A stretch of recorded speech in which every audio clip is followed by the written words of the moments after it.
আসসালামু আলাইকুম রহমতুল্লাহি ওয়া বারাকাতুহু। ইন্নাল হামদালিল্লাহ ওয়াসসালাতু ওয়াসসালামু আলা রাসূলিল্লাহ, আম্মা বাদ।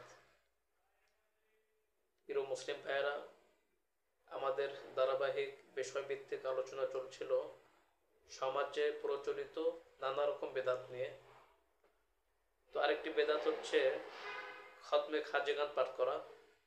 বর্তমানে বিভিন্ন ধর্মীয় প্রতিষ্ঠানে, মাদ্রাসাগুলোতে দেখা যায় যে তারা বিপদ আপদ থেকে রক্ষা পাওয়ার জন্য, বিপদ আপদ দূর করার জন্য বিশেষ পদ্ধতিতে বিশেষ দোয়া পাঠ করে থাকে, যাকে তারা খতমে খাজেগান বলে থাকে।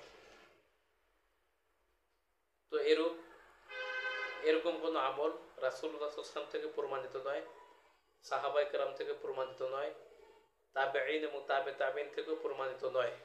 তারা এগুলো করেন নাই, এমনকি চার ইমামের কেউ এগুলো করেন নাই, এবং এগুলি কোরআন সুন্নাহ থেকে প্রমাণিত নয়। এই জন্য নিঃসন্দেহে এটা বেদাত, এটা আমাদেরকে পরিত্যাগ করতে হবে। এরকম আরও অনেক রকম খতম আছে যেগুলো আসলে বেদাতের অন্তর্ভুক্ত। খতমে গাউসিয়া পাঠ করা এটাও বেদাত, খতমে তাসমিয়া পাঠ করা এটাও বেদাত। নিয়ামত হাসিল করা বা আল্লাহ রহমত ও বরকত লাভ করার জন্য অথবা মনের উদ্দেশ্য পূরণ হওয়ার আশায় 1,25,000 বার বিসমিল্লাহির রহমানির রহিম পাঠ করার মাধ্যমে খতমে তাসমিয়া নামে যে খতম পাঠ করা হয় এটাও বেদাতের অন্তর্ভুক্ত। কারণ ইসলামী শরিয়াতে এরূপ কোনো খতমের অস্তিত্ব নাই, এরূপ কোনো আমলের অস্তিত্ব নাই। তো আল্লাহ তাআলা আমাদেরকে সমস্ত বেদাতি খতম থেকে দূরে থাকার তৌফিক দান করেন, আমিন।